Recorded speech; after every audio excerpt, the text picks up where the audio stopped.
Bueno, ¿cómo están? Espero, espero que bien.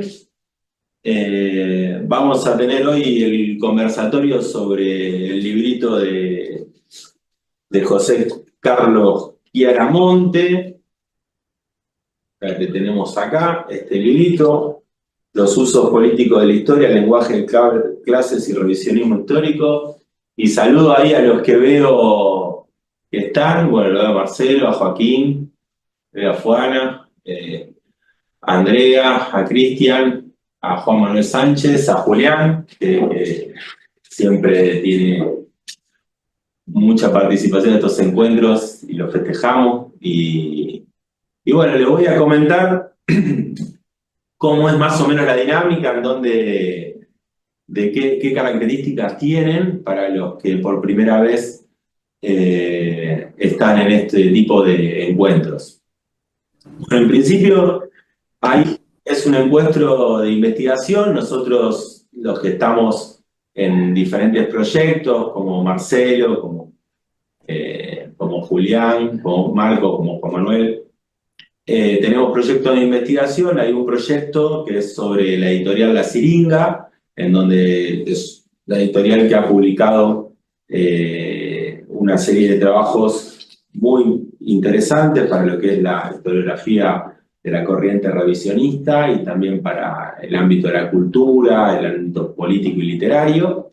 Hay otro grupo de investigación que trabaja justamente lo que vamos a trabajar hoy, que es el diálogo entre lo que sería la corriente historiográfica revisionista o las corrientes del revisionismo histórico y lo que sería la corriente oficial, clásica, liberal de la historiografía, radicada en diferentes instituciones, ¿no?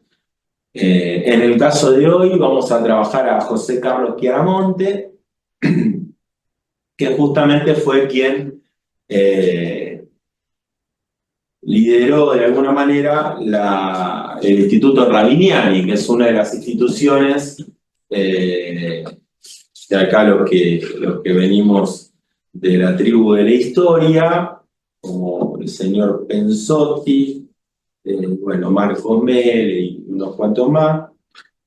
Sabemos que es una institución que bien podríamos decir tiene la característica de oficial, o por lo menos es una institución que se ha expresado en diferentes editoriales importantes, con docentes que ocupan cargos fundamentales en cátedras de historia en el país y que también son jurados en diferentes jurados y directores de espacios que determinan de alguna manera si eso que uno escribe o esa tesis que uno trabajó o eso que uno está explorando puede ser aprobado o no, puede ser aceptado o no, ¿no? De alguna manera podríamos decir que ejercen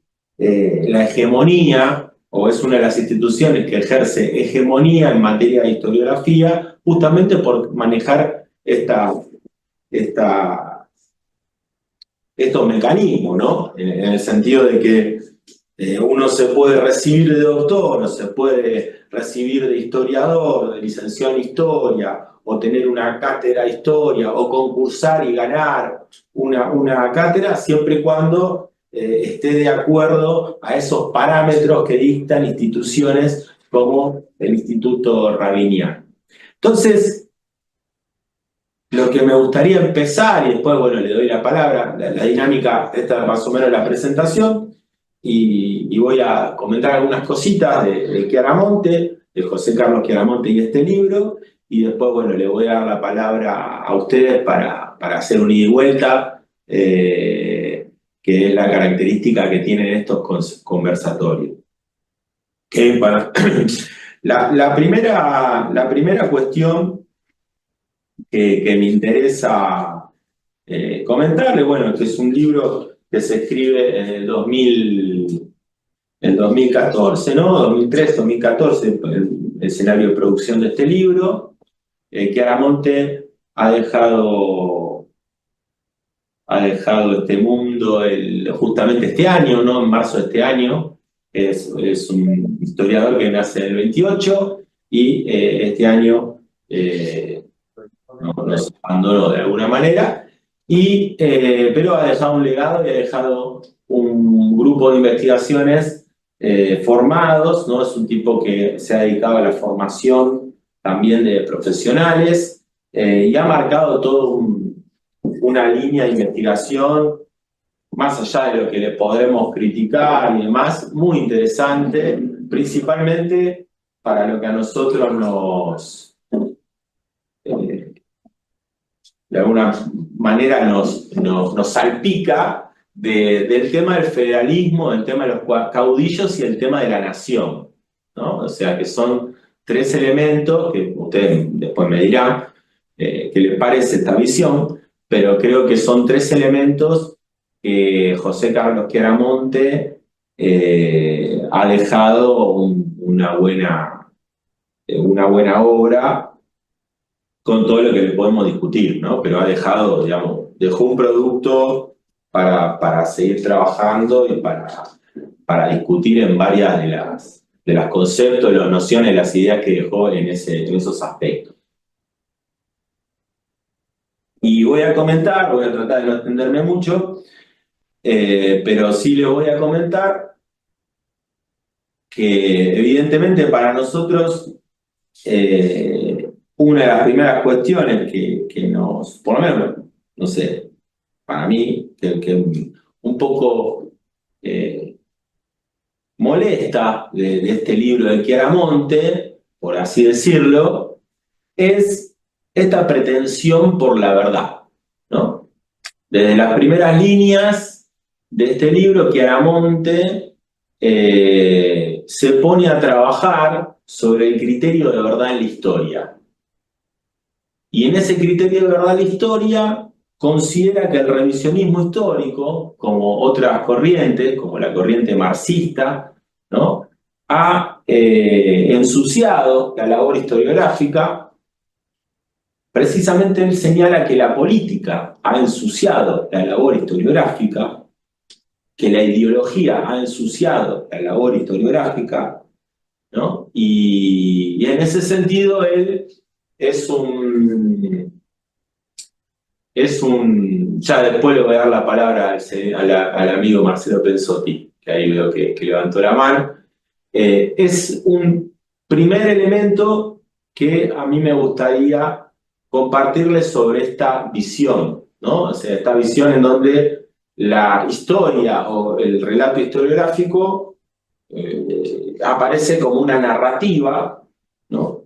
Y en donde la historia, principalmente revisionista, es descartada directamente de cuajo porque él la va a vincular con la política, ¿no? Directamente. Dice, está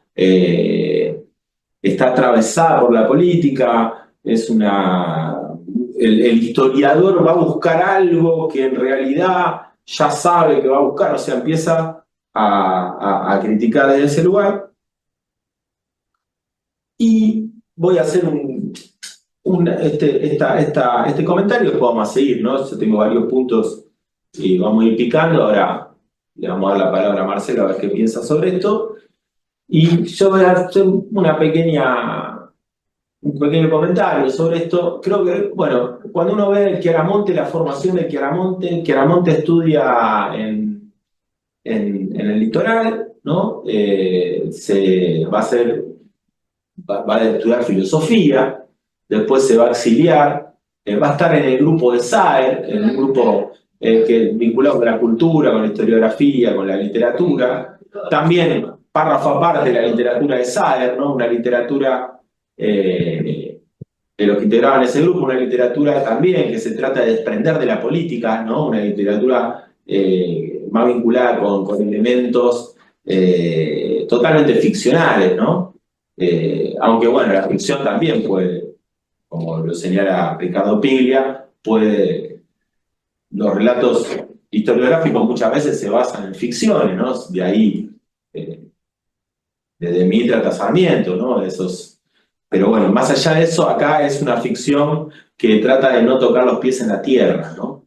Y volvemos a este berretín académico, ¿no? De la verdad absoluta, ¿no? De lograr la verdad absoluta por encima de los contextos, por encima de la ideología, ¿no? Y en donde la historia se desprende de la actualidad y pasa a ser más bien una función para un pequeño reducto de eruditos, porque si la historia no sirve para comprender la realidad actual o para ver los errores que podemos volver a cometer, ¿para qué sirve, no? O sea, pero bueno, entraríamos en esa cuestión. Y yo creo que esa formación, esa formación en filosofía que tiene, que tiene Chiaramonte, si bien va a trabajar en documentos en México y demás, la inclinación de Chiaramonte va a ser específicamente en materia de la historia de las ideas y va a ser específicamente las palabras, ¿no? O sea, las palabras van a ser fundamentales para Chiaramonte más que los sucesos, más que los acontecimientos. Y de ahí va a trabajar y va a tener un gran desarrollo en lo que es la historia constitucional. Va a trabajar las constituciones, ¿no? De México, de Estados Unidos, las constituciones de diferentes gobiernos provinciales.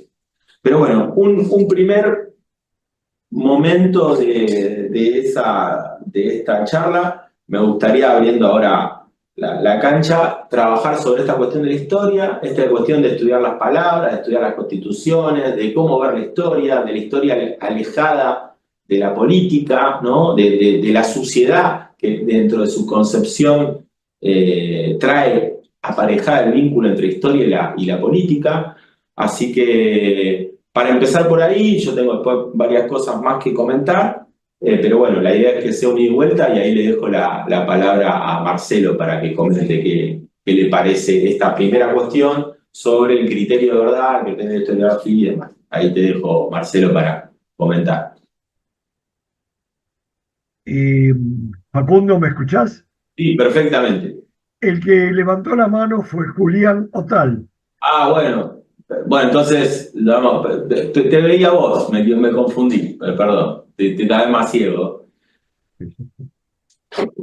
A ver, Julián, el amigo Julián. Hola, ¿se escucha?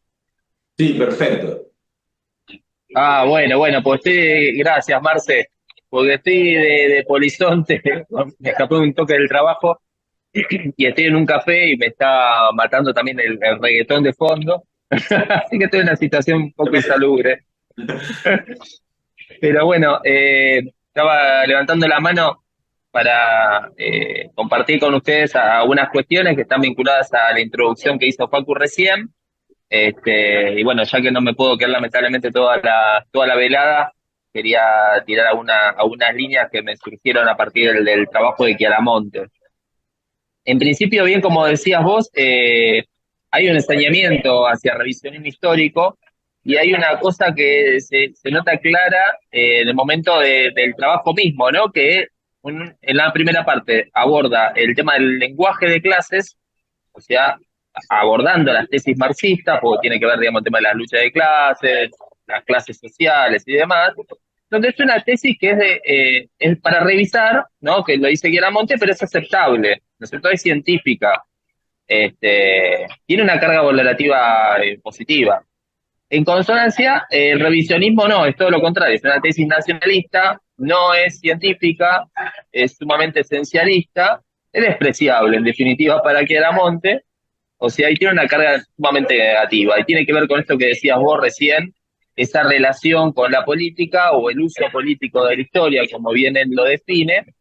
Y creo que ahí hay una cuestión interesante como para insertar, ¿no es cierto?, el tema de Chiaramonte, más allá del contexto específico, que es justamente a colación del enfrentamiento que surge con el kirchnerismo cuando fundan el Instituto Dorrego, donde saltan, digamos, todos los academicistas a la yugular, digamos, por recuperar este discurso revisionista y demás, pero creo que va más allá de eso, porque creo que nos podemos situar en torno a un problema que es el problema de la nación. en definitiva.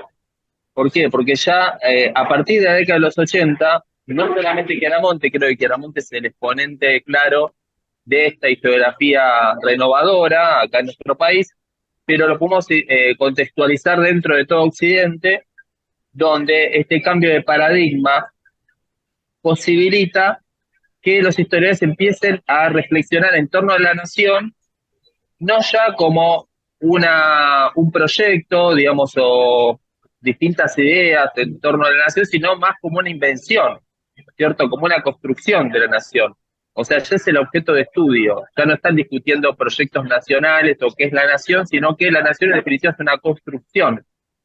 Ahí, digamos, lo podemos situar con, por ejemplo, con el trabajo clásico de Anderson, ¿no? De las comunidades imaginadas y todo eso. Y bueno, y ahí la tesis de Chiaramonte, que él proviene de la filosofía, como bien vos decís, y donde también el Jate era el tema de los nacionalismos y los liberalismos, él se inserta también dentro de esas discusiones, ¿no? Y forma parte de un paradigma donde claramente las construcciones de las historias estaban ligadas a unidades de nación muy vinculados con los estados, y paradójicamente en los 80, en el ámbito incluso de la política, nosotros lo vimos a las claras a partir del triunfo del alfonsinismo y la socialdemocracia, donde cambia también el sentido de la nación, ¿no es cierto? Se corre la nación de lado, pues está vinculado con el Estado, está vinculado, digamos, con el autoritarismo y demás, y se empieza a discutir más los regímenes políticos y no tanto los proyectos de nación.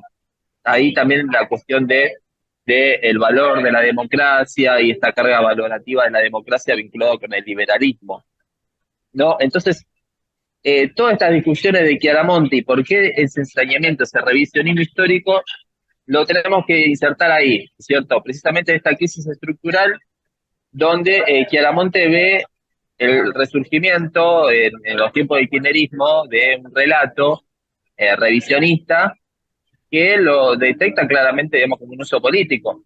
Porque no se hace cargo de lo que hace él, también es un uso político de la historia. Porque obviamente uno no puede estar ajeno al mismo, pero ¿qué pasa? Son los vencedores, en definitiva, son los tipos que aportan al canon del saber, entonces es una cuestión, una verdad inobjetable. Y ahí también es interesante, porque si uno capaz habla con una persona de la UBA o de CONICET y te dice, no, bueno, pero esto es trillado, discutir en torno a la historia oficial y demás, porque hay un montón de aportes que se alejan y demás.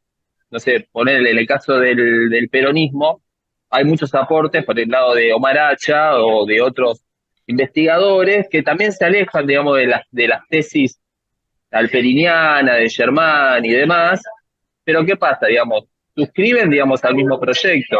O sea, en todo caso tienen ciertas apelaciones de índole progresistas o marxistas, pero no discuten ese problema, que es el definitivo problema de la nación, porque la nación ya está corrida del eje, ¿no es cierto? Ya la nación es un objeto de estudio, entonces ya no concibe una idea de nación como nosotros desde el revisionismo histórico lo defendemos y lo analizamos. Entonces, ahí está también esa especie de desencuentro, que en el caso de Chiaramonte es claro, porque claramente, más allá de este trabajo, el tipo, digamos, realmente construyó una serie de discípulos e incluso los aportes de Chiaramonte se insertan claramente dentro de lo que podría ser la historia conceptual también, ¿cierto? Entonces, creo que, bueno, la clave es esa, digamos, ¿no? O sea, ¿por qué eh, no podemos discutir en igualdad de condiciones en definitiva, ¿no? Porque estamos en dos partidos distintos, parece. Exactamente, Julián, si me dejas que te interrumpa, está buenísimo. Totalmente en línea con lo que comentás, por lo menos no sé si alguien quiere comentar algo. Pero hay una cuestión central que la comentaba al inicio, que es muy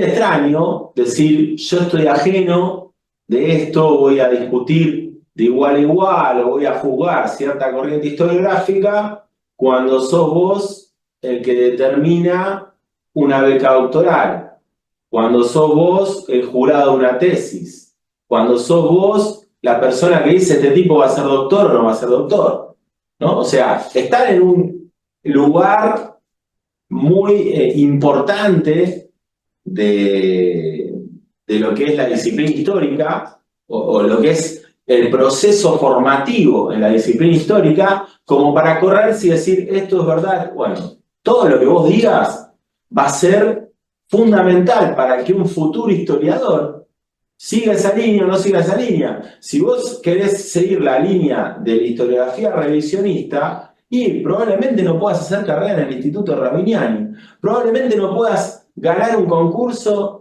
para una cátedra de Historia Argentina 1, 2 o 3 en la Universidad de Buenos Aires o en la Universidad de Rosario. No es algo menor. ¿Y acaso eso no es un determinismo político que vos le ponés a la carrera de un historiador? ¿O qué pasa ahí? Eso, por un lado, como decía bien Julián.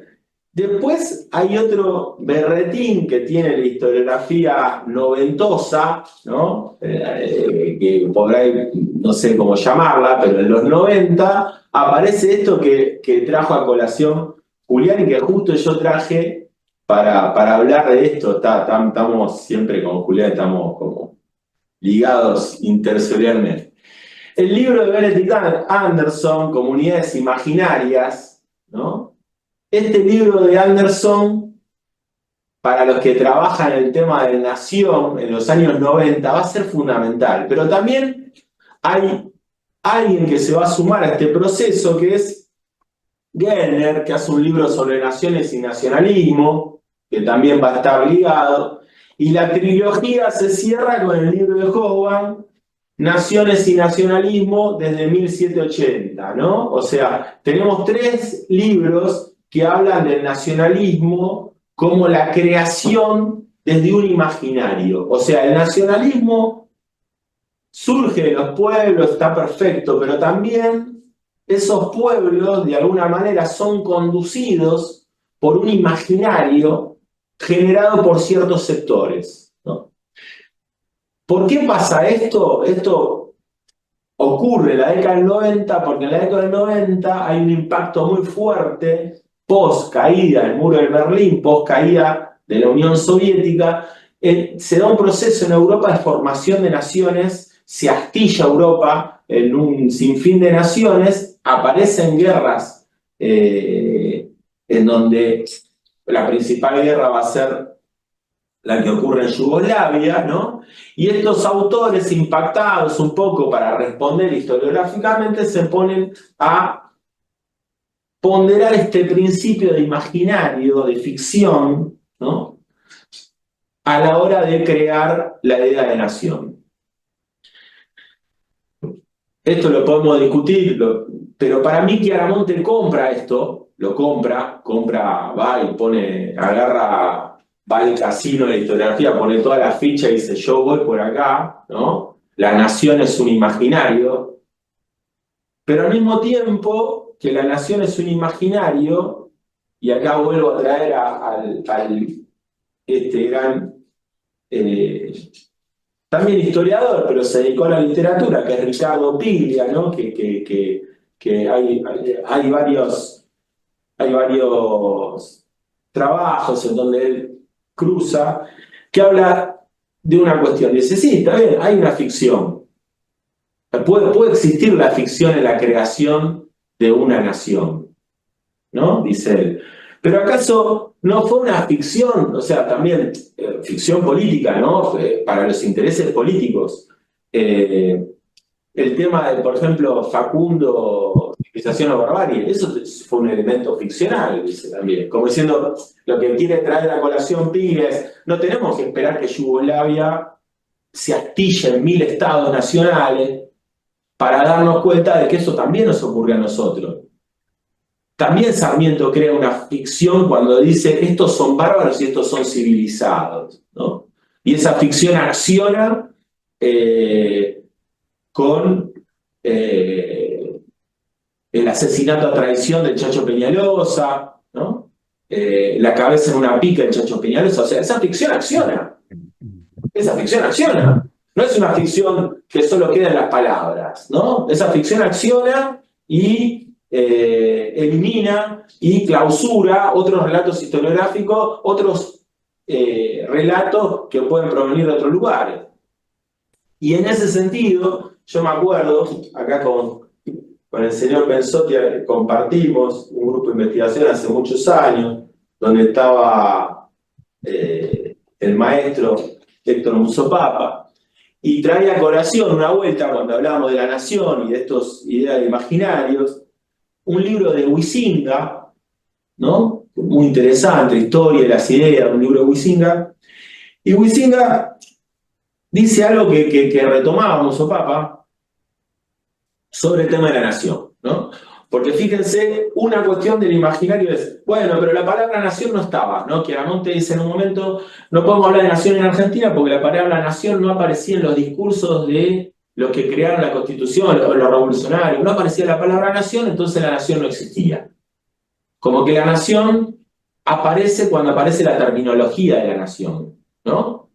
Este es un problema, a mí me parece severo y profundo que tienen los historiadores de las ideas. ¿Por qué? Huizinga dice algo muy impresionante. Dice, bueno, antes no se sabía de los rayos cósmicos, ¿no? Entonces no aparecían los rayos cósmicos en los textos porque no se conocían. Eso quiere decir que no existían rayos cósmicos, porque no aparecían en los textos.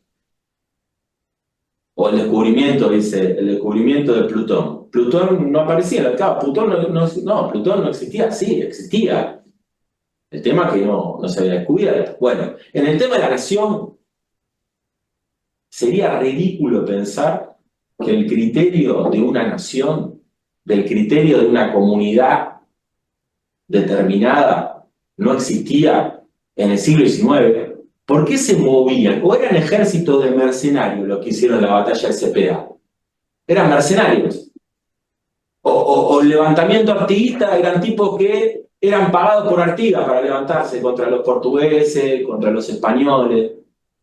O los granaderos eran todos tipos que cobraban una mensualidad, por eso cruzaron la cordillera. ¿Y ahí acaso no hay un criterio nacional en el sentido de una comunidad con tradiciones, con costumbres, con una cultura en común?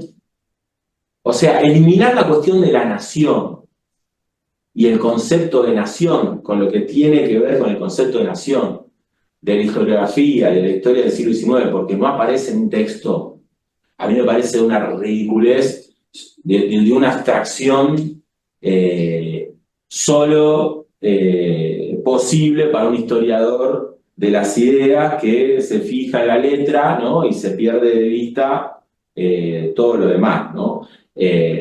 Así que, obviamente, arrastrado por esta idea de comunidades imaginarias, ¿no? Esta idea del imaginario, obviamente arrastrado por la idea de que la idea de la nación en los años 90 se desfigura y es real, ¿no? O sea, la idea de estamos en el proceso de consolidación de otra idea de lo que es un Estado y demás. Pero bueno, quería hacer estos comentarios y ahora le paso la pelota. Ahora sí, ¿no? La palabra a Marcelo que está. Bien, no, quería agregar dos cosas.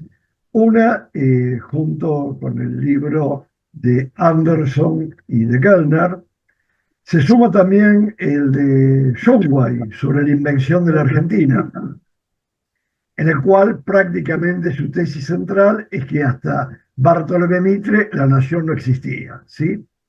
Y Shumway tuvo bastante difusión en el ámbito de la UBA. Eso era una punta. Lo otro era más una contestación a lo que planteó Julián, en el cual yo tengo alguna diferencia con él. Primero de todo, en mi opinión, Chiaramonte es mucho más historiador que Alperín Dongui. Eso estoy muy seguro. Es decir, si comparamos una de las obras paradigmáticas de Alperín, que fue el fruto de nuestra primera reunión, Revolución y Guerra, y los comparamos con los textos de Chiaramonte, a Chiaramonte lo veo mucho más sólido, por un motivo que para mí es esencial, plantear la discusión entre federación y confederación Y aparece el tema del secesionismo, fundamentalmente con la cuestión de Corrientes. Esa tensión entre federación, confederación, secesionismo y, por supuesto, las intervenciones extranjeras, me parece que es un tema importante. Y algo que me llamó la atención de este texto, que no lo había leído, Usos Políticos, eh, ningunea a José Luis Busaniche, para mí un gran historiador del litoral, que él ya aborda ese problema en su historia argentina, que lamentablemente su muerte dejó inconclusa. En cambio, sí me parece que Chiaramonte es fiel a lo que yo llamaría una historiografía del litoral. Lo nombra a Julián Álvarez, que para mí es un gran historiador, no por sus juicios adversos contra Artigas, que no empañan su obra, pero realmente Julián Álvarez, en sus estudios o ensayos en las guerras civiles argentinas, plantea un tema de lo que después se va a llamar geoeconomía, la discordancia entre las provincias y las regiones productivas. Y para mí esa es una visión de una historia de larga duración. Ahí coincido con Chiaramonte, que Julián Álvarez se adelanta a la escuela social de los anales, etcétera, los usos de variables económicas. Así que bueno, la revalorización que hace de Chiaramonte de Julián Álvarez me parece correcta.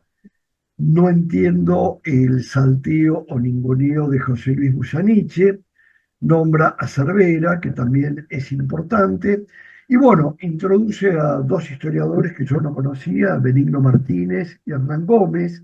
Me parece interesante, ya no los he leído por supuesto, pero me parece interesante estos planteas de revalorizar los caudillos desde una óptica de identidad regional, y que esa identidad regional o provincial es parte de una construcción nacional, la construcción política de una nación.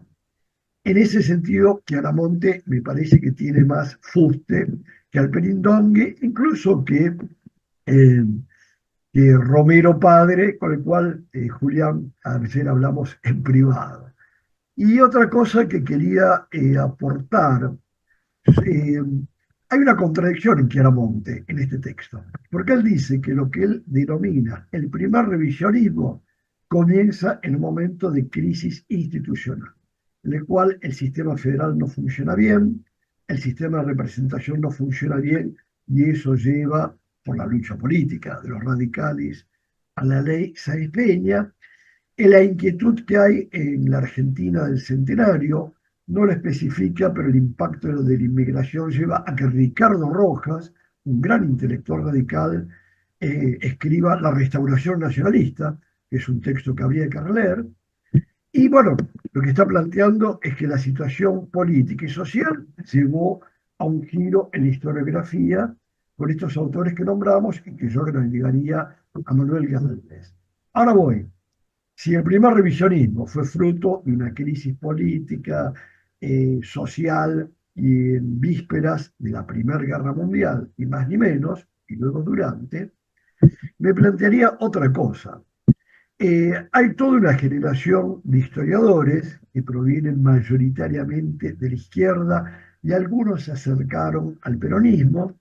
Estoy pensando en el propio Chiaramonte, en Juan Carlos Portantiero, que es sociólogo, José Aricó, Beatriz Sarlo, que estaban hiperpolitizados hasta los 70.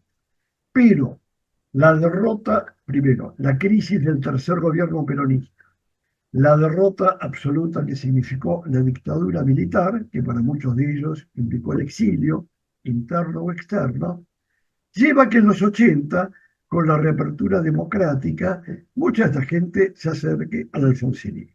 ¿Sí?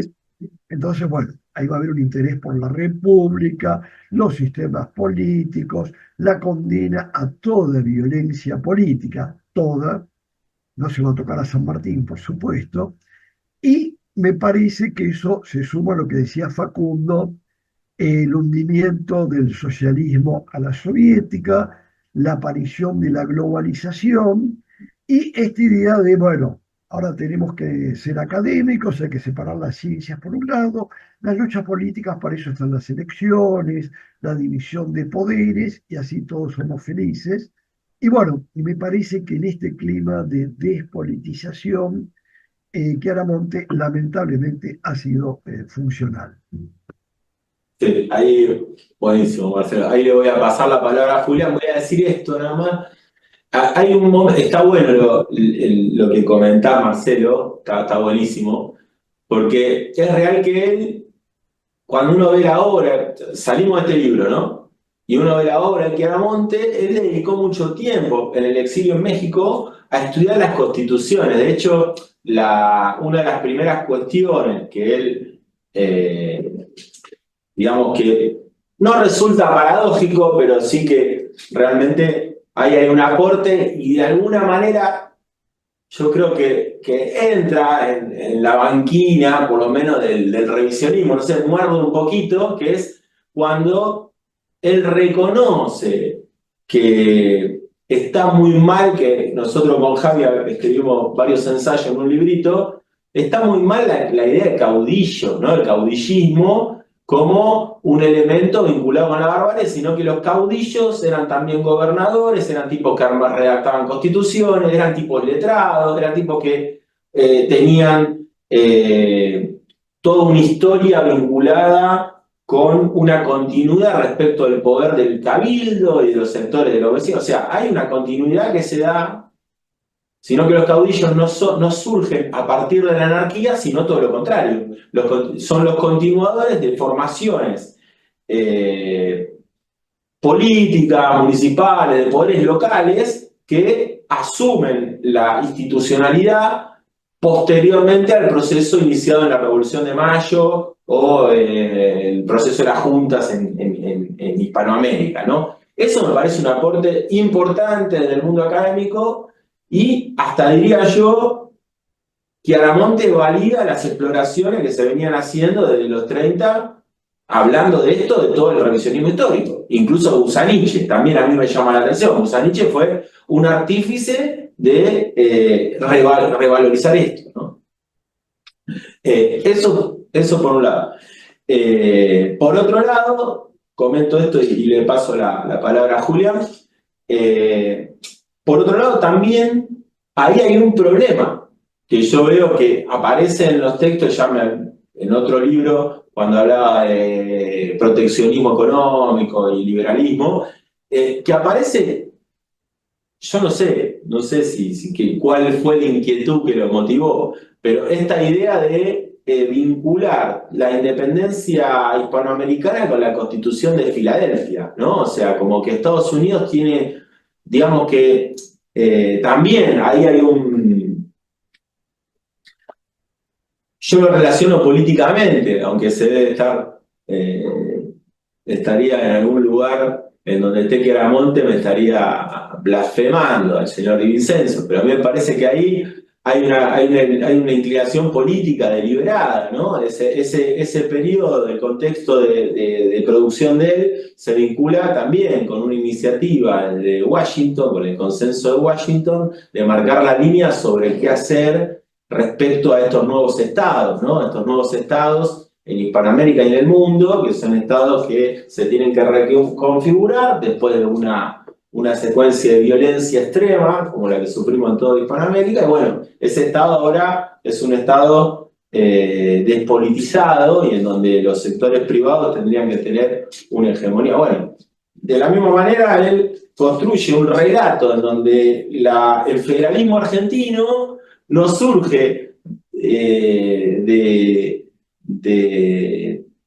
los pueblos, sino que es más bien un aprendizaje, una relectura de la influencia de la Constitución norteamericana y su modelo federal. Y es como todo, yo creo que ahí es como decir, pero venís construyendo toda una cosa y después terminás diciendo esto. O sea, venís construyendo que hay una continuidad de mar. Y bueno, y eso lo encuentra, digamos, como que abren los ojos los congresales del año 53, ¿no? Y se dan cuenta que la constitución a seguir es la de los Estados Unidos. Y ahí me parece, y digo esto y yo le digo a Julián, hay un trabajo muy viejo, pero interesante, de Ernesto Quesada, en donde repasa, de 1910 creo que por ahí, donde repasa lo que decían los congresales del 53. Muy poco, la verdad que muy poco tomaban la Constitución norteamericana. Tomaban otras cosas, pero no, esos tipos no tenían en la cabeza la Constitución norteamericana, tenían otros quilombos en la cabeza que eran más vinculados con lo que estaba pasando en la provincia del Río de la Plata. Pero bueno, ahí también me parece que yo ahí voy a disentir con el amigo Pensotti. Yo creo que Alperín Dongui es un historiador más pesado que Chiaramonte. Creo que hay un concepto, por ejemplo, que Chiaramonte no considera cuando habla de federalismo y que me parece fundamental, que es la ruralización del poder, que me parece fundamental para comprender el desarrollo del federalismo y el desarrollo, bueno, de un proceso que él no entiende, que es el proceso de constitución y o consolidación del poder de los federales de Juan Manuel de Rosas en la provincia de Buenos Aires, y que claramente no entiende, ¿no? Bueno, ahí le dejo la palabra a Julián. Totalmente, Facu. Y con respecto al tema de la Constitución, el trabajo del PP, ¿no? Los representantes del pueblo, es un texto válido también para ver cómo fue que los constitucionalistas tomaron, digamos, la réplica y él, si bien lo escribe en clave humorística, digamos, hay mucha verdad detrás de todo ese modo, de toda esa prosa, ¿no es cierto?, del Pepe. Pero bueno, quizás el tema del ninguneo a Busaniche puede estar vinculado también a su adscripción a revisionismo, ¿cierto? No olvidemos que hay un montón de historiadores que digamos, tenían una trayectoria muy visible dentro del ámbito académico, que después por sus desviaciones para ellos de adscripciones políticas, digamos, fueron ninguneados y separados, ¿no es cierto? El caso de Molinari, es un caso muy evidente. De Busaniche habría que verlo, ¿no es cierto? No voy a afirmar algo que no lo sé, pero bueno, es para sospechar. O sea, a ver, estos tipos también tomaron muchas de las tesis de revisionismo, pero sin citarlo. O sea, tradición política y ideología, no me acuerdo cómo se llama el texto de Alperín Dongui. Agarré ese texto y lees la historia de las ideas políticas en Argentina de Vicente Sierra. Digamos, hay muchos puntos en común. Pero Alperín te va a citar a Vicente Sierra, ni en pedo. O sea, obviamente. ¿No es cierto? Hay muchas cuestiones que tienen que ver con una parte de ninguneo, porque para ellos nunca va a pertenecer al canon un texto de índole revisionista. Creo que parte por ahí. Después, con respecto a lo que decía Marce, en relación, digamos, a los aportes de Alperín y Chiaramonte, creo que lo que tiene Alperín que tiene una obra más despareja, ¿no es cierto? Porque Alperín tiene muchos ensayos que son, la verdad, que muy flojos de papeles, otros trabajos que también parecen medio, además que son un bodrio, son bastante polémicos, y después tiene trabajos, digamos, de gran envergadura, digamos, que son muy interesantes, muy valiosos, y en el caso de Chiaramonte hay como una continuidad, ¿no es cierto? Hay como casi como un carácter evolutivo.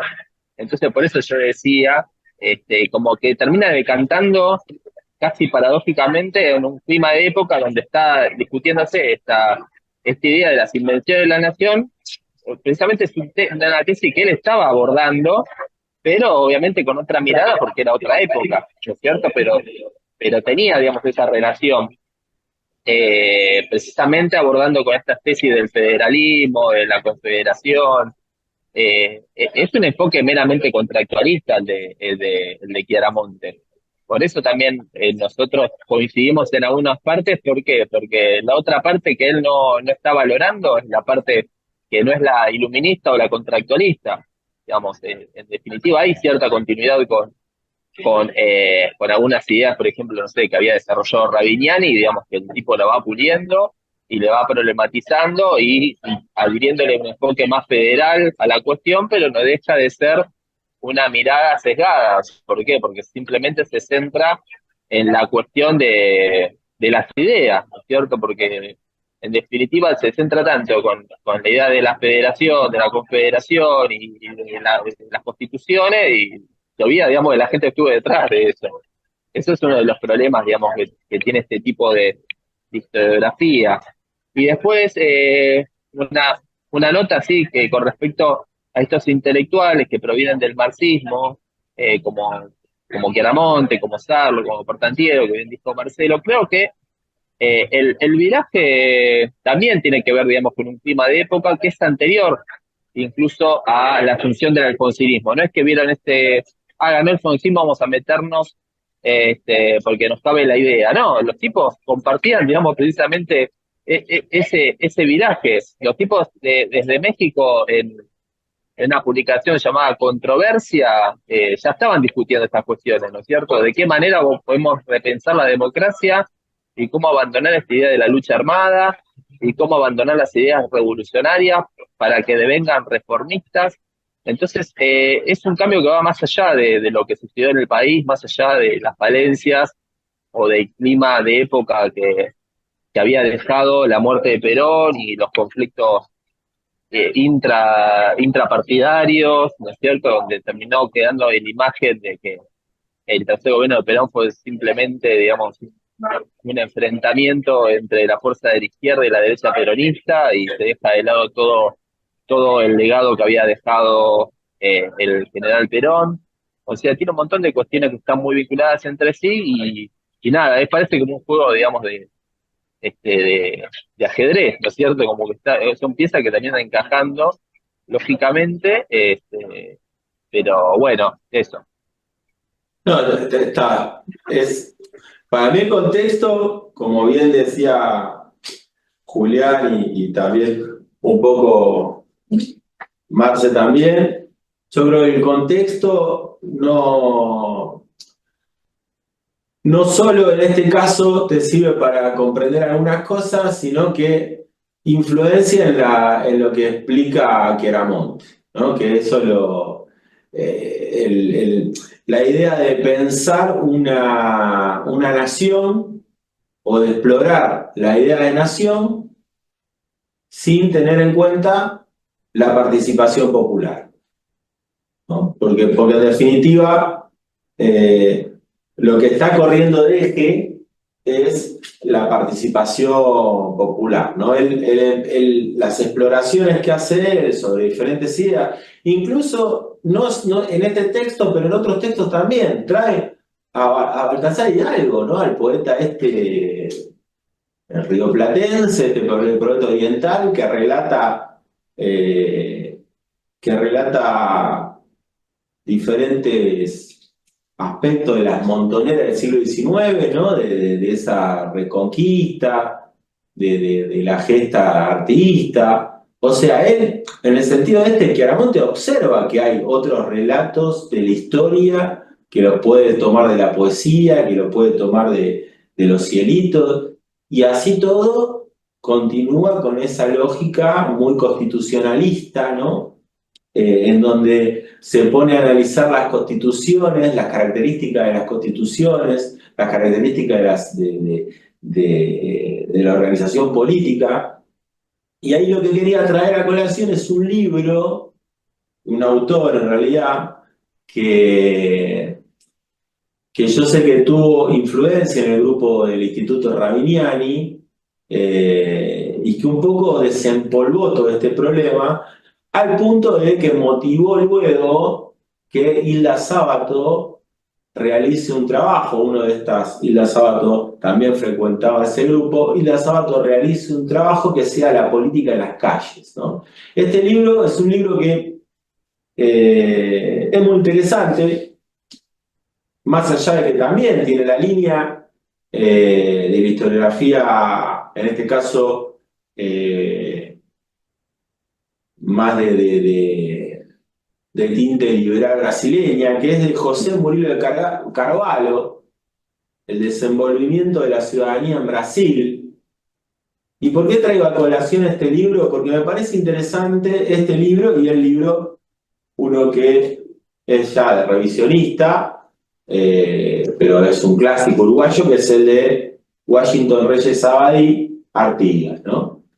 Cuando uno ve estos dos libros, ¿no? En el caso de José Murilo de Carvalho, lo que vamos a ver es un autor, un historiador, que va a repasar sobre cómo se construyó la ciudadanía en Brasil. O sea, lo que quiere decir Murilo de Carvalho, lo que se pregunta es, hablamos de constitución en el siglo XIX, hablamos de república en el siglo XIX.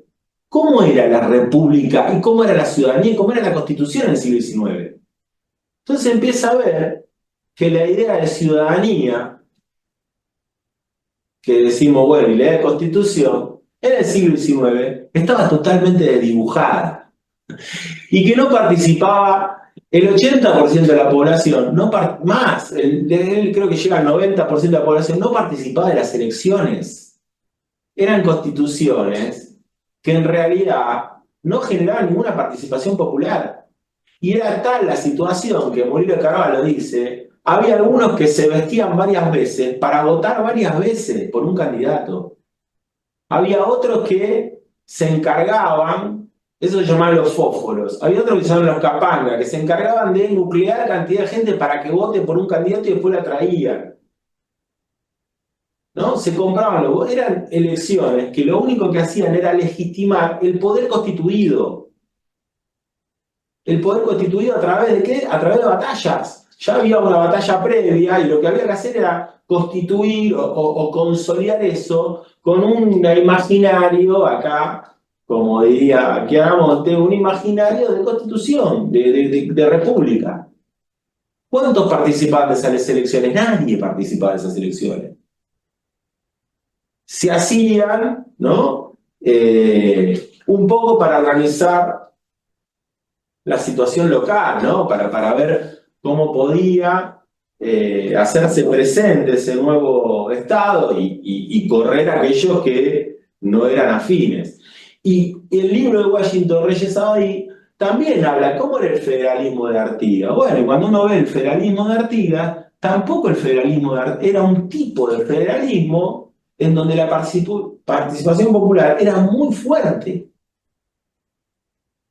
Y era asambleario, ¿no? Y era Artigas, lejos de ser un tipo que se llevaba puesto a la tropa, era un tipo que había sido elegido por la tropa. Probablemente la elección más directa y más lejana de las otras elecciones, más republicanas de la que habla Chiaramonte, ¿no? Republicana. ¿Y quiénes respondían a eso? Bueno, esto es tal, el efecto es tal, el que causa el libro de Murilo de Carvalho, que Hilda Sábato dice, che, vamos a ver cómo eran las elecciones en el siglo XIX. ¿Y qué descubre en ese libro Hilda Sábato? Descubre que las elecciones en el siglo XIX eran tremendas trifulcas, con conflictos en la calle, con tiroteo, con cuchillo. Las elecciones de las que cuenta el libro Juan Moreira, ¿no? El Juan Moreira, ¿no? Un personaje, época que acá el señor Marcelo sabe muy bien, alcinista, mitrista, ¿no? ¿Cómo terminaban esas elecciones? Terminaban con sangre. ¿Cuántos votaron? 50 votaron, 30 no vinieron, 25 heridos, 5 muertos, ¿no? Ese era el porte de una elección en esa época. Entonces, lo que viene a cuento de esto es, ¿qué validez le podemos dar al ámbito constitucional republicano bajo ese criterio? ¿Qué validez le podemos dar de representatividad a Mitre de 1862 a 1868? A Sarmiento. ¿Hubiera ganado las elecciones o Sarmiento hubiera ganado, hubiera tenido la aceptación, hubiera llegado a la presidencia si antes no atravesaba con una lanza el cuerpo del Chacho Peñalosa?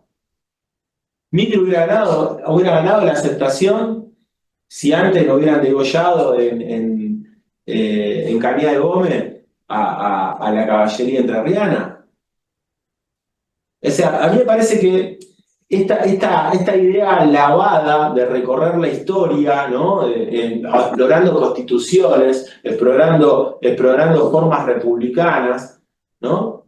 Me parece que pierde de vista el sangriento siglo XIX, en donde todo esto se daba en un contexto violentísimo. Yo entiendo que hay una voluntad, como bien dijo Marcelo y como bien dijo Julián, hay una voluntad más bien de qué, de decir, como decían recién los compañeros, de decir, che, se terminó el escenario de violencia, en la década del 90 tenemos que recorrer, revisar nuestra historia, pero mostrar que nosotros tenemos una historia republicana, institucional, ¿no? No violenta, ¿no? Saquemos los muertos de la historia del siglo XIX, reconozcamos que venimos de ese pasado y empecemos a explorar otro tipo de cosas. Incluso, empecemos a revocar las constituciones porque hay cosas de la constitución que tenemos que modificar, ¿no?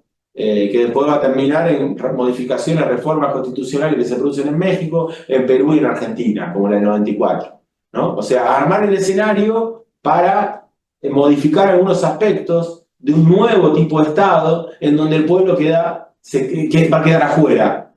O va a participar, pero únicamente en los procesos electorales y nada más. El pueblo en las calles no. ¿No? El pueblo en la calle solo que salga para votar y ordenado, ¿no? En base a lo que dice el patrón, el padrón electoral. Así que bueno, quería comentar eso y ahí le paso la palabra a Joaquín. ¿Cómo andás, Joaquín? Buenas, ¿se escucha? Sí, perfecto. No, estuve anotando algunas cosas que estuvieron hablando.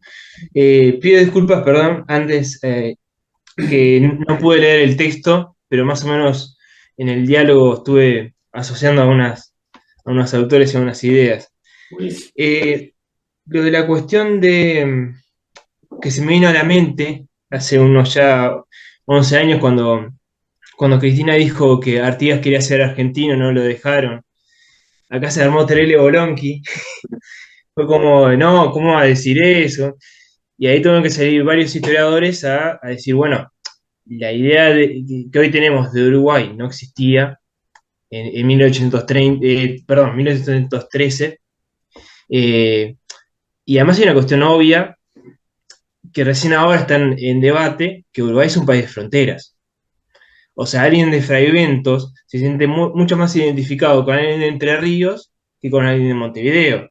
O alguien de Rivera se hace sentir más identificado con el Brasil que con Montevideo. Y esa visión de la historia oficial de que, bueno, que toda América Latina ocurre de lo mismo, esa visión de como de fronteras para adentro, todo lo que pasó en el siglo XIX pasó de fronteras para adentro, o sea, la historia que se enseña. Y nos olvidamos que, bueno, muchas de las guerras civiles ocurrieron también entre las fronteras. O sea, la Guerra Grande, qué pasó Oribe y Rosas, Rivera, los unitarios.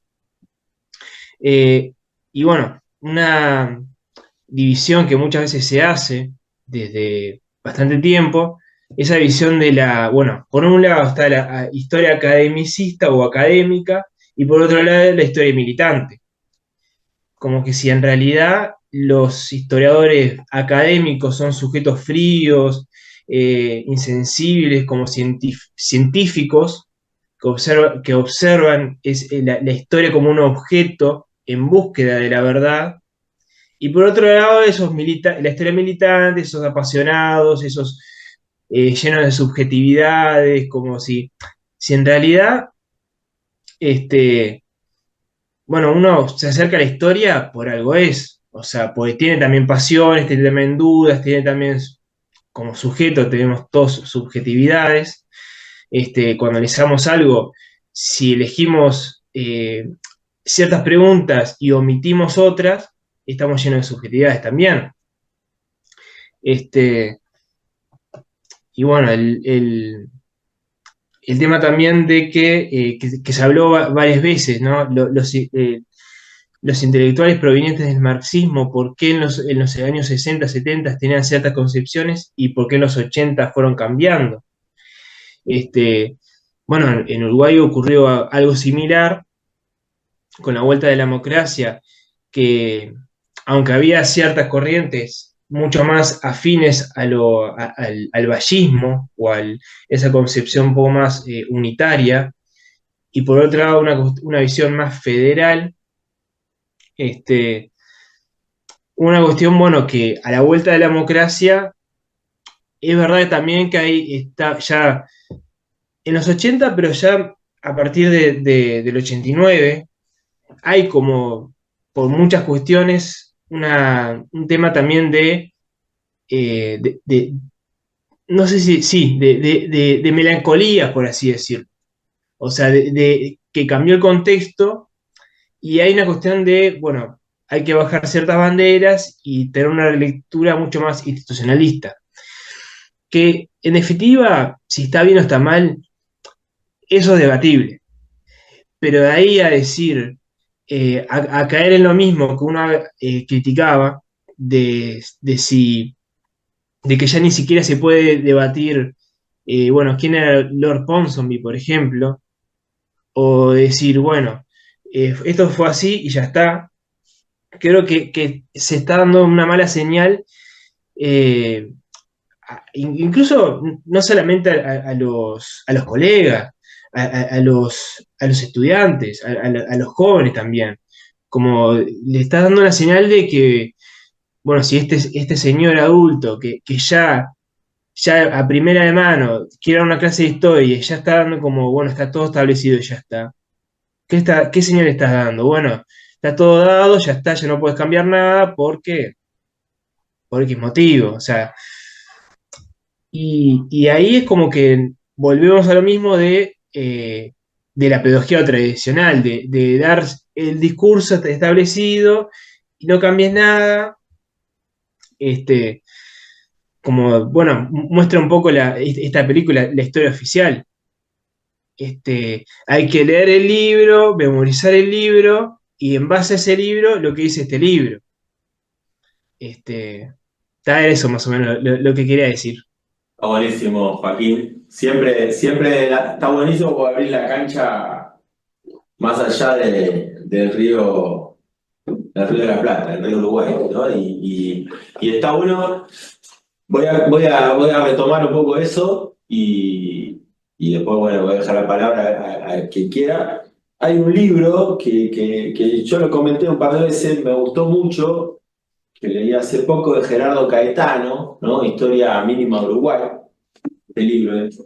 Y me parece interesante ahí Caetano, que es un historiador uruguayo, como cita para los futboleros, que siempre terminamos hablando de fútbol, campeón con Defensor Sporting, ¿no?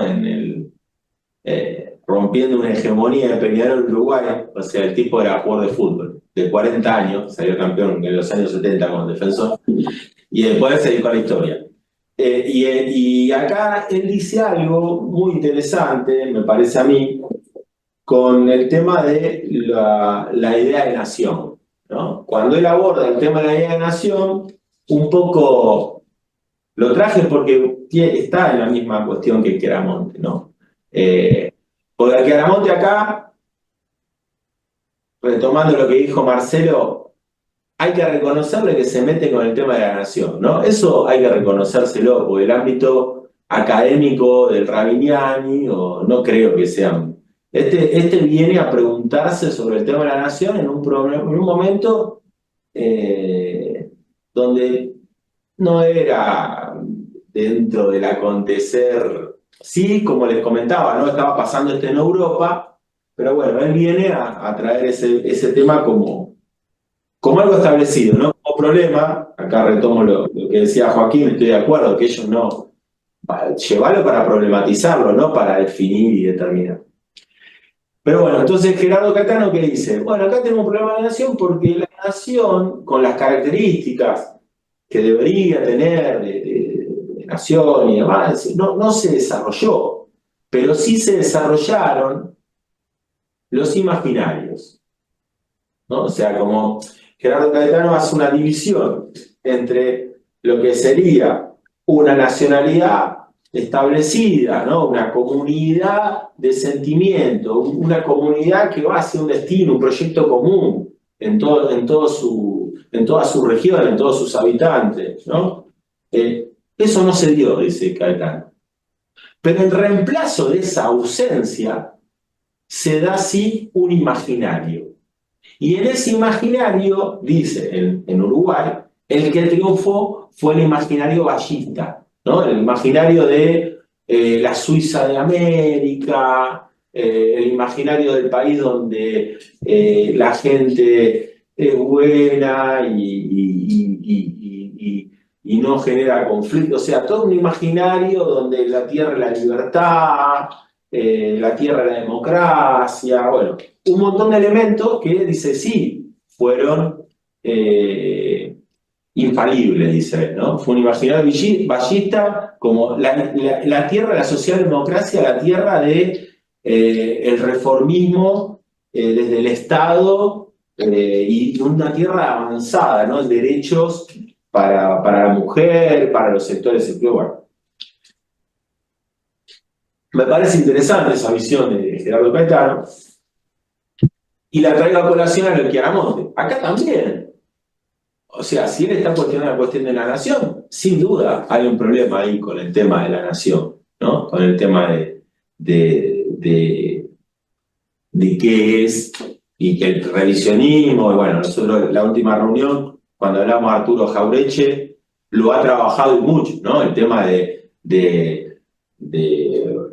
tomando a Arturo Jauretche cuando hablaba del tema de la autoestima, ¿no? O sea, de la denigración por lo nacional. O sea, está más presente en la calle, probablemente, decía Jauretche, ¿no? La denigración, qué país de porquería, acá no se logra nada, ver con desconfianza al de al lado, que construir una idea de la nación. Bueno, entonces, ¿qué opera frente a la ausencia de eso? Y sin duda operan los imaginarios, ¿no? Acá con Caetano. Y un imaginario que operó fuertemente es sin duda el imaginario de la historiografía mitrista liberal, ¿no? Que es un imaginario en donde se pondera la Argentina granero del mundo, se pondera el inmigrante, se pondera el atraso del gaucho y del indio, el que había, y en donde los federalismos aparecen como vinculados, la historia federal es la historia de los caudillos, y una historia del desorden,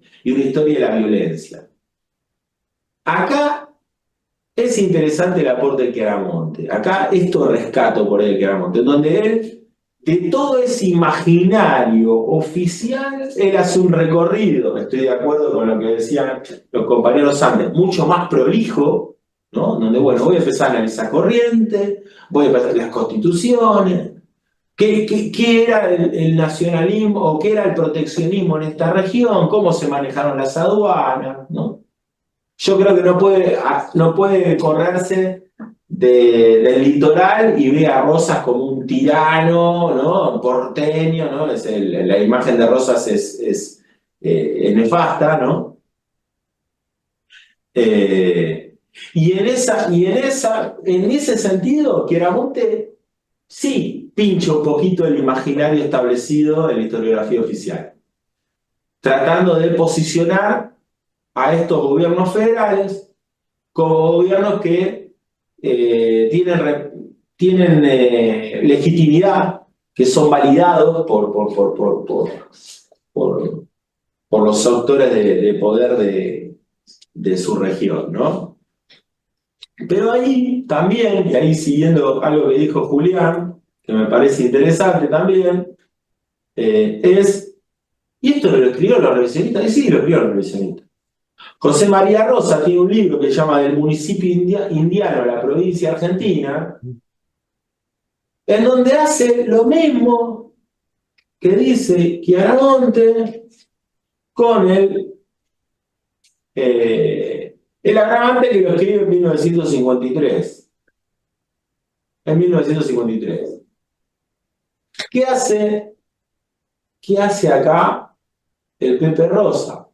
El Pepe Rosa hace un recorrido de la historia institucional de las regiones, de las provincias. O sea, dice, las provincias tenían representatividad en el periodo colonial.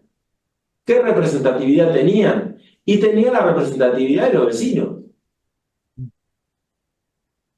Los vecinos, digo, los propietarios, los que primero fueron, algunos fueron encomenderos, después recibieron mercedes de tierra, pero que hay un desarrollo institucional en la época colonial,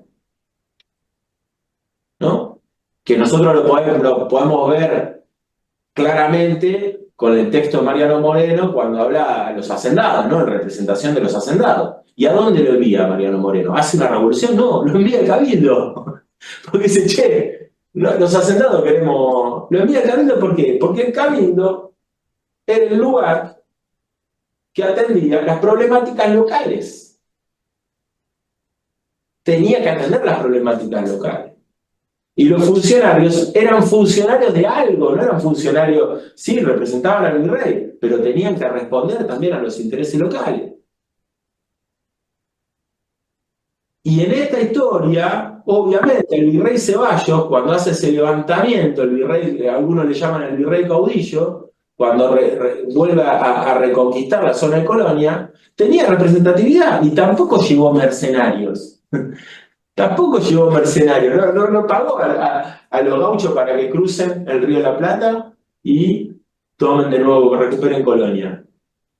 Entonces, ¿qué quiere decir esto? Esto está en línea con el Chiaramonte, ¿no? Porque está en línea con una historia institucional que también, acá hay una que me olvidé de decir, hay un texto al final en donde dice, no tuvimos grandes altercados con los ingleses, no sé si llegaron a leer esa parte mundial, ¿no? Como que con los ingleses tuvimos más negocio que altercados, ¿no? Bueno, habría que recordarle que venimos con quilombo, si tuviera Néstor Forero acá, se prendería fuego, ¿no? Si está Néstor, porque esta idea de Chiaramonte, de que no hubo conflicto con los ingleses, ¿no? O sea, tuvimos más relaciones comerciales y fraternales que conflictos. Pero bueno, en esto traigo a colación, ¿por qué? Porque en este libro, el Pepe Rosa, ¿qué hace? Muestra lo que tiene, la relación que hay con esta institucionalidad con la recuperación del Río de la Plata en las invasiones inglesas. En las invasiones inglesas, cuando el virrey Sobremonte se retira con el tesoro hacia Córdoba, y cuando los ingleses toman la plaza de Buenos Aires, se desarrolla todo un proceso en donde los vecinos o las personalidades con cierto relieve en cada comunidad empiezan a reclutar gente para hacer la reconquista. Y uno de ellos, Santiago de Liniers, después va a ser elegido como virrey por la gente. O sea, lo que queremos mostrar acá, o lo que muestra el Pepe Rosa, es ese desarrollo de la institucionalidad estaba tan afilado, tan afinado, que se pierde la plaza, se pierde el virrey, pero la misma organización, la misma comunidad local de Montevideo, Buenos Aires, se organiza para recuperar y vencer al ejército más poderoso del mundo, que es el ejército inglés en ese momento, ¿no? Fíjense si acá no tenemos una organización previa, preexistente, expresada en los cabildos, ¿no? Que obviamente después va a decantar en el escenario del federalismo y del enojo de las provincias cuando los porteños mandan las directivas a cumplirse y la provincia dice, pará, nosotros acá tenemos, no solo que tenemos nuestra propia decisión, sino que tenemos la gente atrás, digamos, en términos del sindicalismo de los años 60, dirían, tengo las bases también, no puedo ir en contra de mis bases, ¿no? O sea, tengo que representar los intereses de estas locales. Así que bueno, quería comentar eso. No sé si alguien, hay muchos aspectos, si quieren comentar alguno.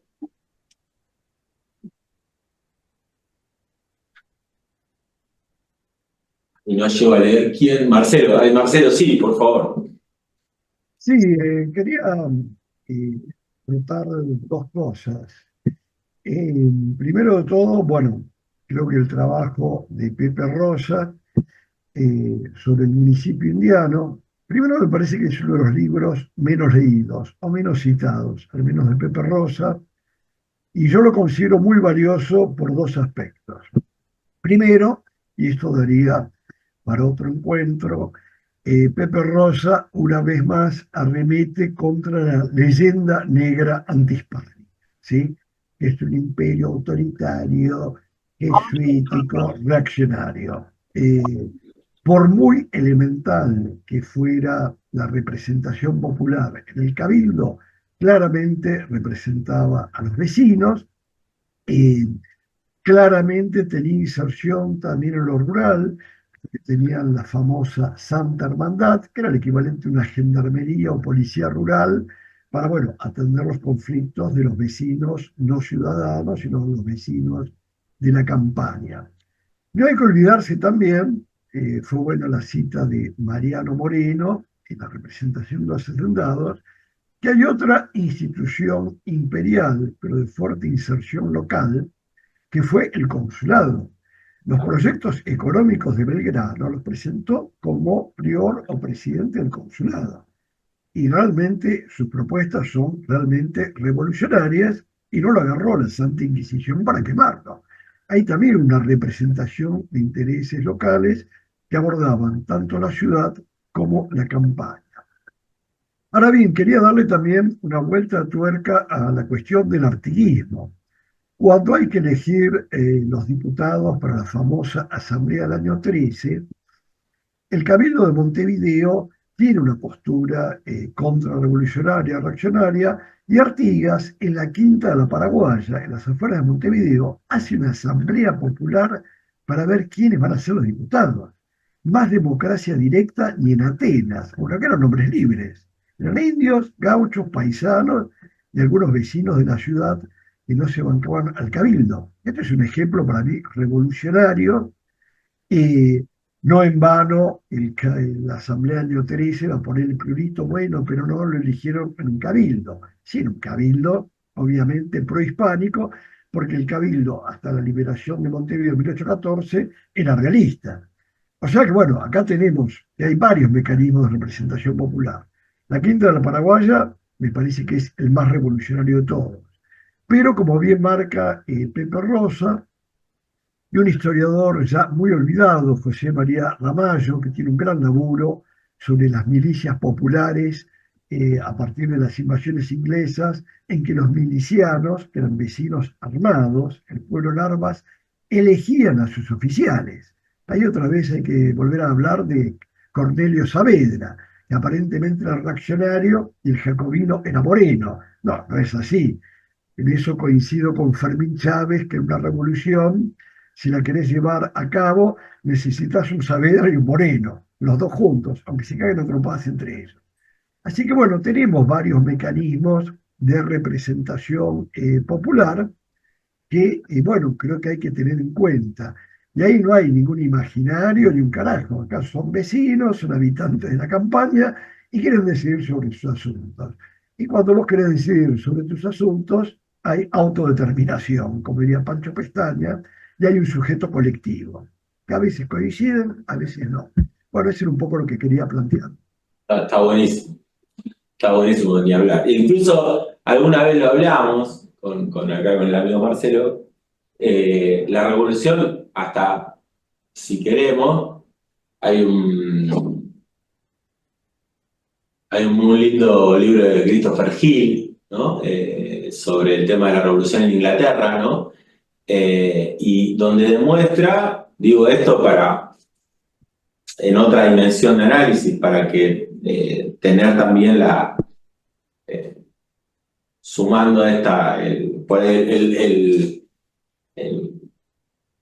esta tara por ahí que tiene el mundo académico, ¿no? Del solo de Hispanoamérica, no. En Inglaterra, la Revolución Inglesa también tuvo personalidades que, como, bueno, Will Stanley y otros más, en donde tiene una participación que era totalmente contraria por a los intereses de ciertos otros sectores. También estaba el Cornelio Saber inglés y el Moreno inglés, ¿no? En el sentido de que la Revolución Inglesa tuvo también escenarios en donde se desbandó cualquier criterio. Digo, el proceso revolucionario comprendido como un elemento constitucionalista, ¿no? ¿Qué pidieron? ¿Qué eran los que cuántos representantes tenían? ¿No? Ya lo ha dicho otro Nocera, que ahora está dando vueltas ahí por la especialización, ¿no? Comentando cuánta representatividad tenía la Asamblea del año 13 y cuánta tenía los pueblos libres, ¿no? Digo, habían generado un conglomerado de provincias con una cantidad de habitantes que sin duda pone en cuestión cuál era de las dos organizaciones aquella que nucleaba más población, ¿no? O sea, hay todo un escenario que por más que se niegue constantemente, esto que decía Joaquín, establecer un diálogo entre lo que dicen los historiadores revisionistas y lo que dicen los historiadores como queramos del Pirindongui, hay muchos puntos en donde se tiene que seguir debatiendo, me parece a mí, y se tiene que seguir poniendo justamente, aunque no lo quiera, como lo dice, en tela de juicio esa supuesta verdad de la historia. Y después quería comentar esto y ya, si les parece, vamos cerrando el encuentro de hoy. Quería comentar algo, que me fijo la hora, que tiene que ver con algo que señala Chiaramonte sobre el lenguaje de clases, que me había quedado por acá atrás, lenguaje de clases y revisionismo histórico, ¿no? Hay algo que sí, esto lo comparto ya desde el oficio del historiador, ¿no? Pero desde cualquier oficio en realidad profesional, sabemos que acá no solo hay historiadores e historiadoras, que es el tema del mecanismo, ¿no?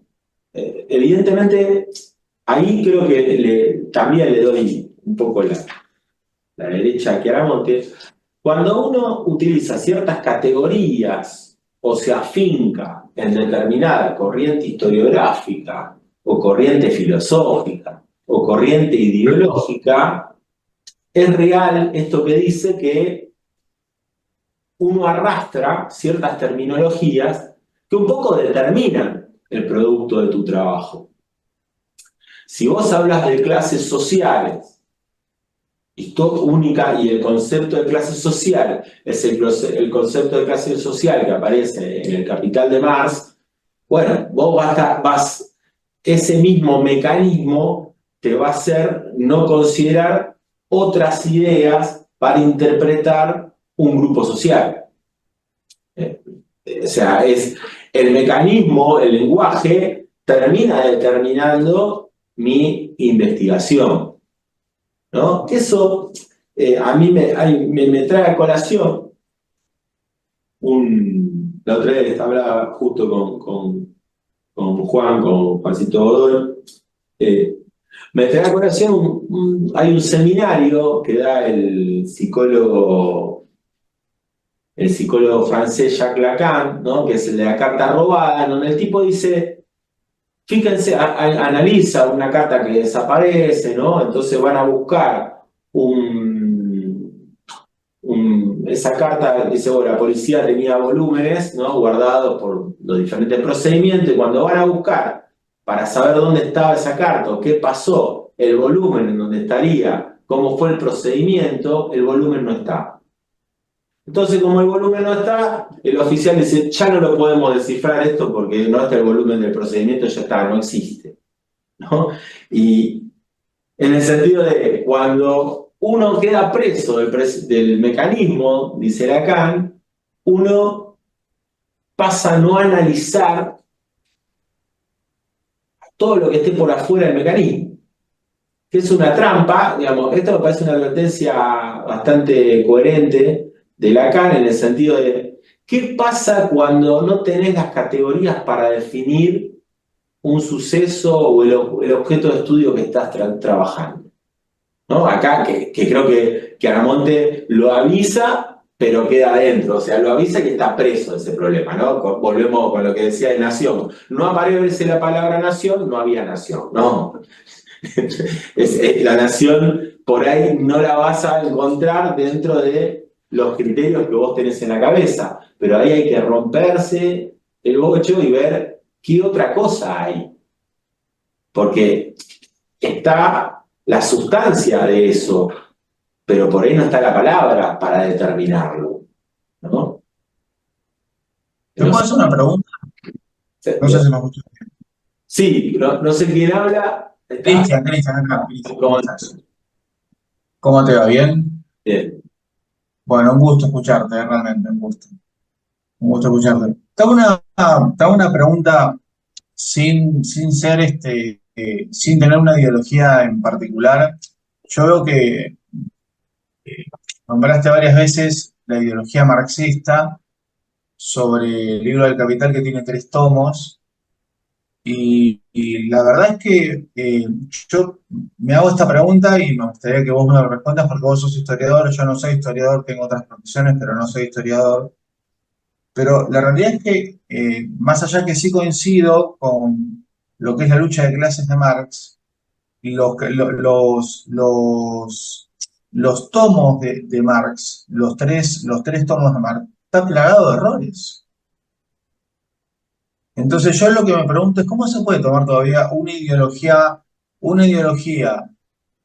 este, digamos, como ejemplo, ¿no?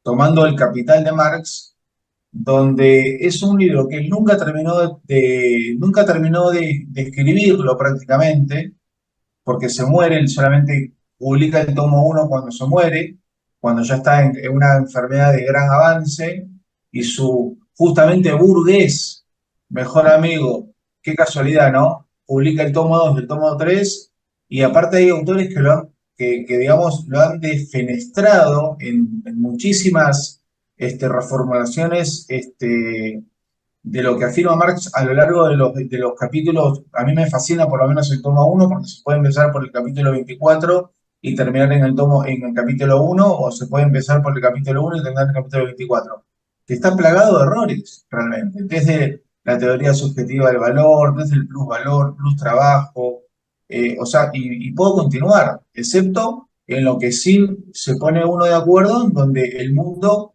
claramente está en una lucha de clases, ¿no? Como por ejemplo, no sé, yo tomo por ejemplo el libro de El mundo en llamas de Amichua, por ejemplo, y veo que sigue habiendo esa lucha de clases. Sin embargo, Amichua es una persona que está lejos de ser una persona antimarxista. Y lo mío no es antimarxismo, por si acaso, sino que lo que quiero tomar es por qué se sigue tomando como... Y aparte una ideología que trajo mucho daño al mundo. Una Acá, ideología que trajo mucho daño al perdón, mundo. perdón, Ahí terminé la pregunta.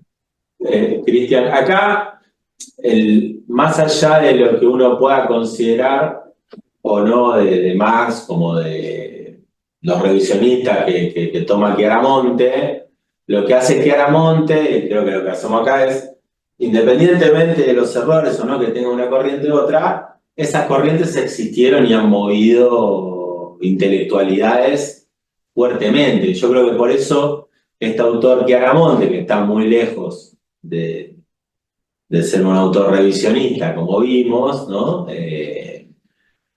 Critica el lenguaje, pero ya diciendo, sin criticar a Marx, ¿no? El tipo dice, hay un lenguaje marxista que interrumpe la labor histórica. Yo en ese punto a mí me parece que esa parte de lo que él dice me parece que es coherente, ¿no? En el sentido de que si vos agarrás y decís, ¿no? Para lo que pasa con los marxistas, obviamente los revisionistas, donde nosotros nos aplicamos, no somos marxistas, ¿no? O sea, pero sí consideramos que existen corriente marxista, hay intelectuales marxistas, hay historiadores marxistas, de hecho, los que les mencioné antes, Benedict Anderson, Eric Hobsbawm, son marxistas, y ellos incluso se autodefinían un poco de esa manera, ¿no? Tomaron esos criterios. A mí me parece interesante ahí lo de Chiaramonte, decir, a veces uno queda entrampado en esto, por ejemplo, una trampa, ¿no? Cuando uno dice el sistema, o mucho marxista, esto lo hemos hablado en otras charlas con los compañeros, y les comento ya, vamos cerrando, ya estamos en las 12, una idea o problema que hay es cuando los marxistas analizaban América Latina, ¿no? Entonces veían, no, acá había capitalismo en el siglo XIX, ¿no? Y nosotros veíamos, decíamos, pero este capitalismo estaba mal desde el lenguaje utilizado para analizar la historia argentina. ¿Por qué? Por la sencilla razón de que los trabajadores en el Río de la Plata, en América Latina, no cobraban con un bien de cambio, que es un elemento central para el desarrollo del capitalismo. Que cobren con un dinero, con una moneda, y con esa moneda puedan comprar lo que quieren. No.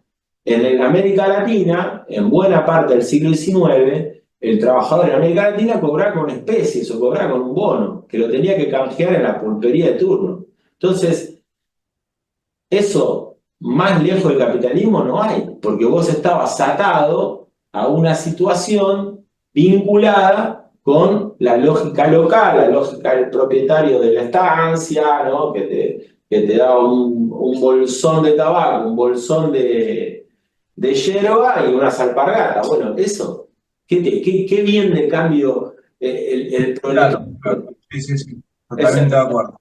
¿No? Entonces, Totalmente de acuerdo. a veces hay muchos elementos del marxismo que han aportado para las ciencias sociales, que están buenísimos. Ahora, el problema es cuando decís, todo esto me sirve para aprender o para comprender la realidad, ¿no? Evidentemente, como te comentaba recién, ¿hay algunos conceptos? Sí, mirá, este está bien. Ahora, que eso nuble absolutamente todo, y es muy problemático, por lo menos en historia. Nosotros lo hemos comentado varias veces con los compañeros de hace años, muchas veces impide observar cosas más de las que te da la posibilidad. Y Chiaramonte en este libro sí le entra eso, ¿no? Dice, che, miren, acá con esto hay un lenguaje que entorpece la investigación histórica. Bueno, le doy la palabra, muchas gracias, Cristian. Le doy la palabra a Joaquín, a Marcelo y cerramos, porque ya estamos, se me cierran acá el boliche.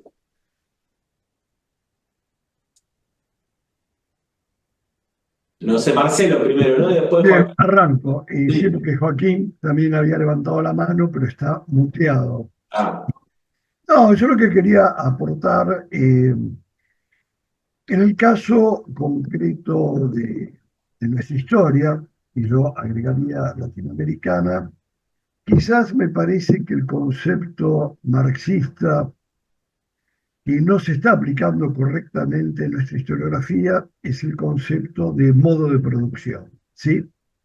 Porque claramente ya en el periodo tardo colonial hay esclavismo, sobre todo en la agricultura tropical, hay relaciones de producción feudales, la servidumbre india. Hay que recordar que en la Asamblea del año 13 se aprueba la abolición de la encomienda, que ya estaba en desuso, pero también de la mita. Y llamo la atención a la mita, recordemos que las provincias unidas del sur incluían al Alto Perú. Bueno, por una parte era una relación precapitalista, era feudal porque implicaba, bueno, trabajo obligatorio por 9 meses en las zonas mineras. Eso ya venía del periodo prehispánico, de los incas.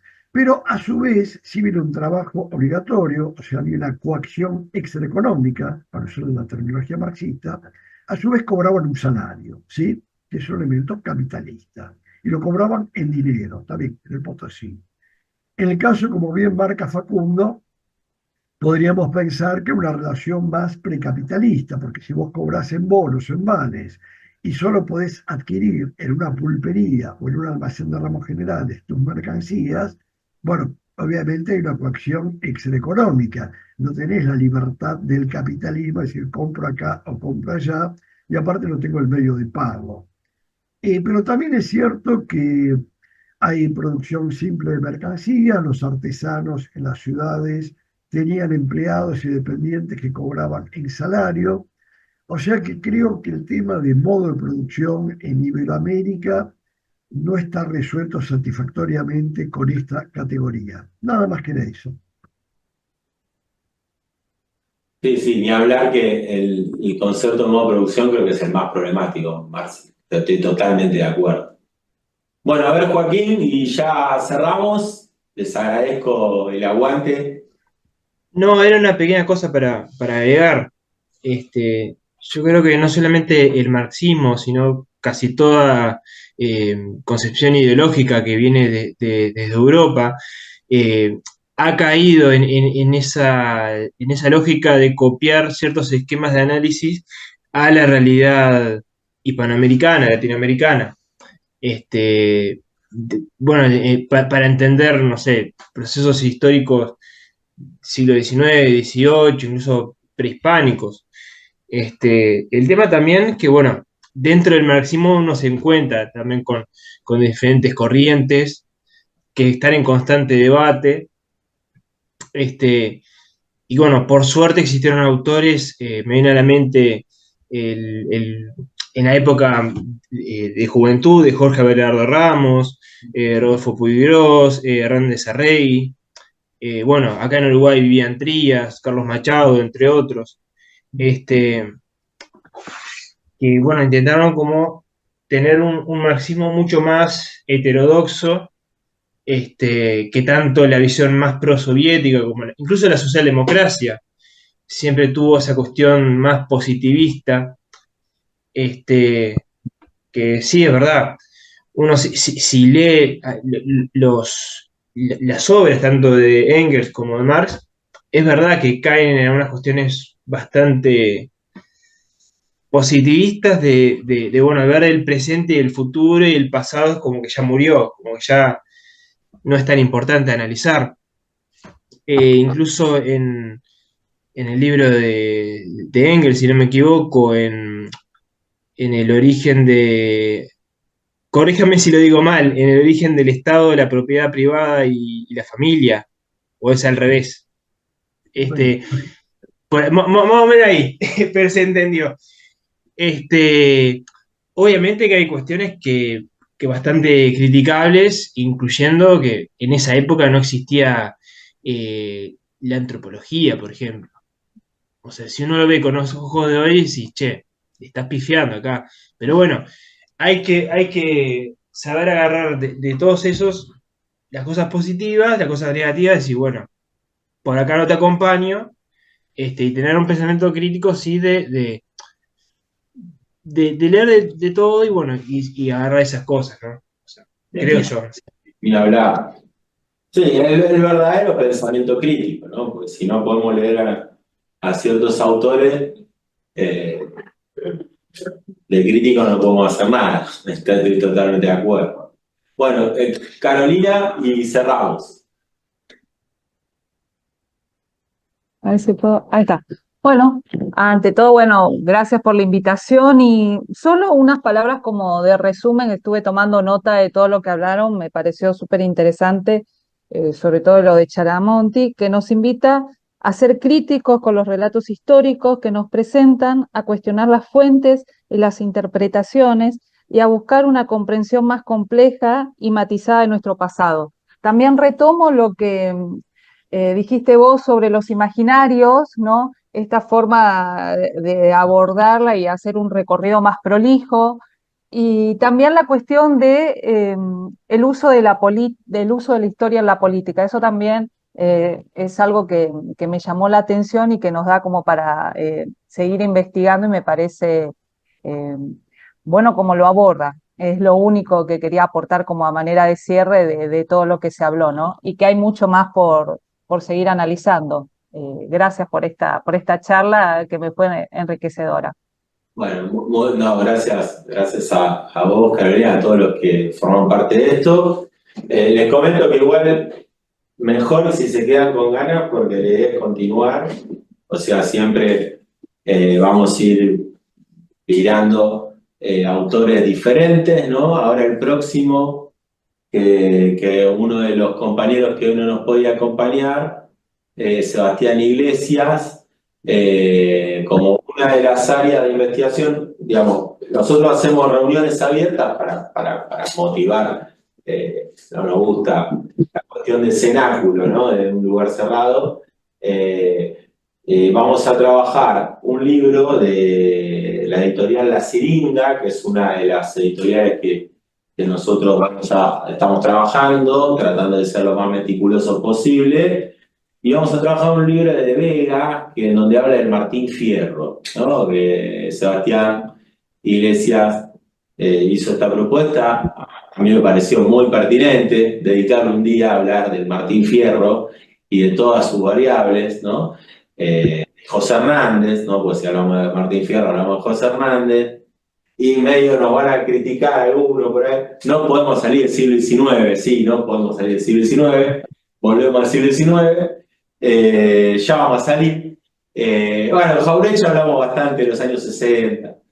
Bueno, pero ahora con Chiaramonte nos trajo de nuevo del siglo XIX y vamos a seguir ahí con el libro de Vega sobre el Martín Fierro, ¿no? La vida, creo que se llama Vida de Martín Fierro, ¿no? Por la editorial La Siringa. Ese va a ser el próximo encuentro, yo supongo que sea en octubre. Así que, y vamos a seguir, la idea es continuar con estos encuentros que son yo lo disfruto, creo que ustedes un poquito también, y lo vamos a seguir seguramente sea un viernes temprano, así que vamos a seguir en octubre viéndonos. Les mando un abrazo grande y bueno, estamos ahí en contacto. Muchas gracias a todos. Queda esto grabado, después lo subimos.